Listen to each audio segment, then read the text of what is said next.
A guaranteed way to not get very many views on YouTube is to not have any drama, nothing nasty to say. Since apparently I don't care about getting views on YouTube, I'm going to do a video that doesn't have anything nasty to say or any drama. I don't think. Hope not. I'm going to talk about props, boat stuff, cool things, maybe something will help somebody. I'll be right back. I'm Dale Verts. I do it old school, the only way I know.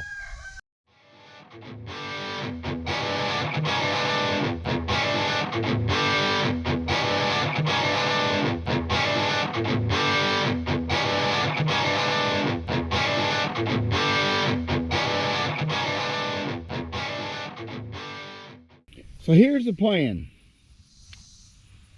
I'm going to change props on my old boat. This wheel's getting too big. I'll talk about that in a little bit. Put a 4-blade on. Summertime. I'm going to talk about that in a little bit. That's what I just said, right? I'm going to go over some other things first. Because anytime you walk around your boat, you ought to be looking. You ought to be checking. You ought to see if things are moving or changing or anything like that.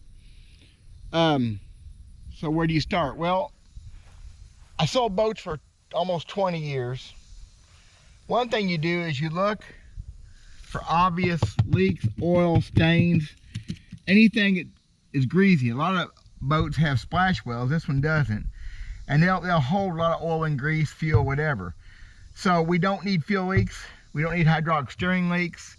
We don't need leaks coming out of the motor. On a carbureted motor, may show a stuck float. Could be a fuel line issue and all that. Actually, I just pulled the cowling off this and looked at it a week or so ago, but it wouldn't hurt to pull the cowling off once in a while and have a look, a visual check. This boat has not been on the water for a month. It's been a month I've been fishing, y'all. It's sad.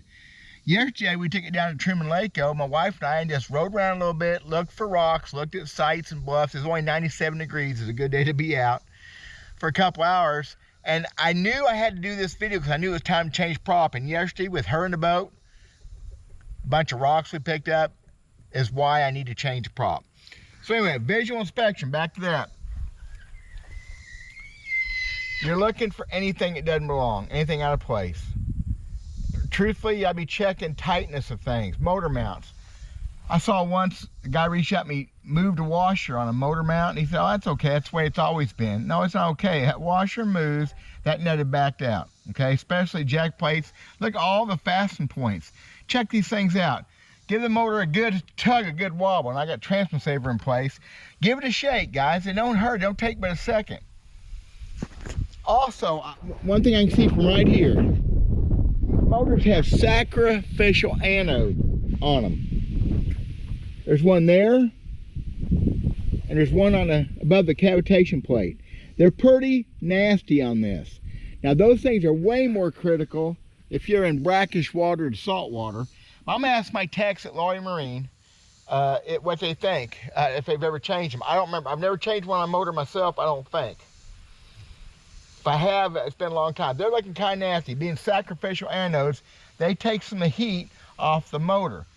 They take the heat off places that can get rust and corrosion, okay? It's also a good time maybe take a grease gun.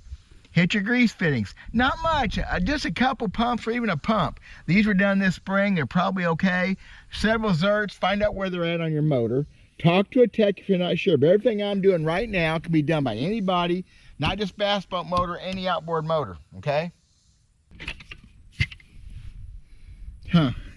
Okay, so I'm gonna change props. I have to have the motor up where I can work with it, where I can reach it and all that. I just need something else. No problem. Look at this. I have a broken transom saver. Yeah, piece of junk. Crystallized Babbitt junk metal. Well, I bet you I can't get just an end for it. It's just pressure fit in place anyway. It's not, I could drill it and bolt it. So I have to look that up. Get my guys again. I'll get my techs to look that up for me. They'll probably see this video before I talk to them. That's not good. Well, the way it was on there, it couldn't hardly fall off. But see, that's why you look for things. That was not that way yesterday. It must have happened on the way home last night. Junk metal, junk America, junk way we build stuff and import stuff in. That's enough of that. So what am I doing here? That's more inspection stuff. Again, if you was to find any oil or oil film here in the lower unit, that could be a problem. Your hole here is actually not your fill hole. That is your bleeder hole. If there was oil there, I'd know I have a bad O-ring. Looking for anything it doesn't belong. Now this is kind of getting to be a beat up old lower unit. It's 1998, sold it new in 99. Your fill hole, of course, is right here. Dry, good. Simple stuff, y'all, because here's what happens. Get a lower unit leaking some oil. It can leak some oil and not hurt it, but the problem is if oil can come out, water can get in. Man, y'all, water in a lower unit it's an expensive proposition. It's going to cause, you don't want that. So we're going to check that. We're going to check several things on it that can leak. There are several seals. The main seal here, the seals on both those screws, those plugs, and the seal on the prop shaft on the back. Nothing showing, so that's all good. Now, the reason I'm doing this is, this brand new Fury I put on this spring, it's been a super prop. It's a 26-inch prop. That is a pretty big prop for a 200 on a 20-foot boat. It really is, especially an old school 200. It's actually an inch bigger and almost 2 inches bigger than what some people would run. But it's been a tremendous prop, except now it's hot. A month ago, I was running this thing, and my whole shot, it went from about 3.5, 4 seconds to about 6 seconds. I knew then it was time. Of course, I haven't used the boat. Yesterday, with my wife on board, 30 gallons of fuel, all my tackle in the boat, or a lot of tackle in the boat, and some rocks, the whole shot was 7 to 8 seconds. 83 to 93 degree water yesterday. Guys, the prop's too tall for this motor. It's a great winter prop. I'm gonna hurt the motor, no doubt. So we're gonna be changing the prop mostly because of performance thing and to keep my motor alive. Before I take this prop off, I'm gonna get a little bit of inspection. Now, without being magnafluxed, there's cracks you may not see. Generally, the cracks will be where this blade is welded onto the barrel. Many times on this leading edge, sometimes on the trailing edge. I'm just running my fingers over it and feeling and looking. Most likely a crack's gonna get bad really quick, but several times over the years I've walked up and seen a crack in a prop. Looking at these blades, now this prop's new, but it has some gravel dings, mostly from loading it lawn tramps, I'm sure, but I'm feeling it. Feeling for anything it doesn't feel good, imperfections, fairly good sharp edge still, all that. Another thing it's a good idea to do is spin it. And what we're looking for is a wobble right there. Now, I tell you that's pretty dang straight. If you're not sure, of course, a dial indicator off the back of the cavitation plate rundown would be great on the prop. If you can run anything straight edge down, a pencil is really good. But you know what? It's pretty dang straight, y'all, okay? Now, you're allowed some tolerance there. I don't remember what mercury is, what this Mariner is. I'm thinking a couple 3,000ths. I remember I had a Yamaha once, it was 5 or 6 thousandths because I bent that prop shaft. We took it back better tolerance than it was original, I'm pretty sure. They had notoriously soft prop shafts, which means it didn't break. I don't know if it should break first or bend first, whatever. This one here is not going to bend very easy. I'm going to look for that wobble. The wobble could also be caused by a bent barrel. Doesn't happen very often, but the prop itself gets bent and the shaft stays good. Anyway, when that happens, you'll start feeling it. And a little vibration, a lot of times it starts off pretty minor. You don't think nothing about it. Well, tell you what, guys, that wobble, get that prop shaft moving. That sets up a harmonic, and guess what? You can completely destroy a lower unit that way. Not to mention letting water in that seal again. We don't need any problems like that. Lower units cost almost as much money to rebuild as the top end. It's amazing. Let's look for wobble. Look for obvious problem with the prop. Scratches that end up being something worse than a scratch. We're good there. We're going to pull this prop off. Talk a little bit about what's underneath. Okay, I bet a couple 3 tabs up on this keeper. Get out of the way. I got my 1/2-inch drive.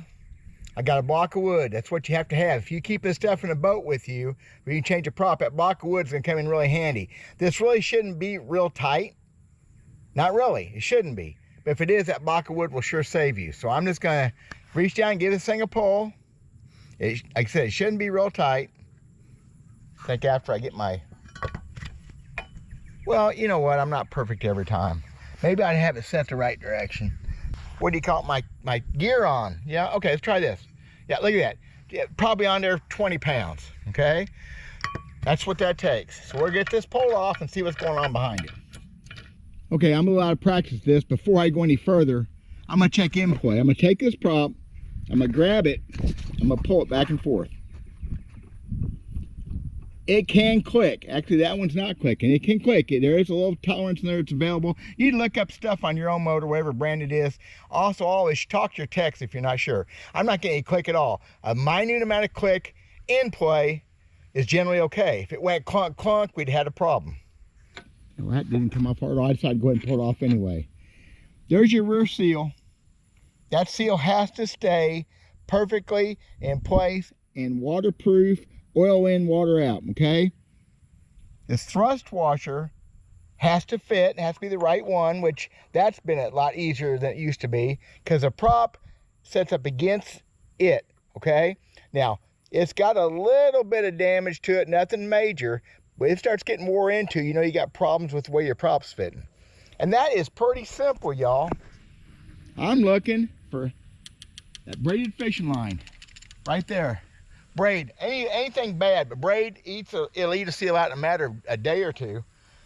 Doesn't hurt to check this thing once in a while. That's where you'll see leaking oil though. I've elected to put this old shooter 4-blade on. Old style prop, it'll be a good summer prop. I think it's a 24 pitch. It actually is a little bit small. I was hitting a Revlin run I put on last year, but I don't run fast anyway. This is a solid hub prop, so I left that removable hub in the other prop. It'll be there for next time. So pretty simple. And we'll make sure we keep all our spare parts where we can find them. That goes back on. That goes back on. We tighten it down. When it gets almost tight as you want it, you line these tabs up, push some of them down into place, and we're good to go.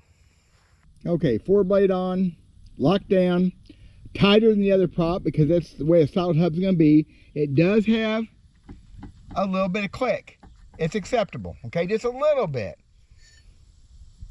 Now my tech guys will say, no, it isn't. It is just a little bit acceptable, I believe. Everything good to go. Couple points. One for sure. This prop has a little bit of rust on it. A little bit of surface rust. You say, Dale, could that be? It's stainless steel. It's so pure, so rare for there to be a pure stainless steel. A guy come in years ago, I had sold him a new Cobra bass boat with a 200 on it. He came in, his prop had a solid coating of rust, just light, just a film where you could wipe it off with your finger. We wiped it off, sprayed it down. He went and ran it that weekend. He called me next week and said, man, that thing got rust on it again. So, okay, we'll call Mercury, we'll see about it. He came down 2 weeks later, I was ready to put another prop on. He said, oh, no. That rust had been there long enough, it had got into the finish a little bit, and he had the best running prop of his life. It was faster, it was hooking up better. Oh yeah, he liked that prop then, so it never caused him any problems. Again, I'm gonna spin it. The shaft we know straight, the barrel straight. I don't see any issues. It's gonna be good. This is not the perfect prop for this boat, but for the rest of the summer, it's gonna be a good prop. 4-blade prop.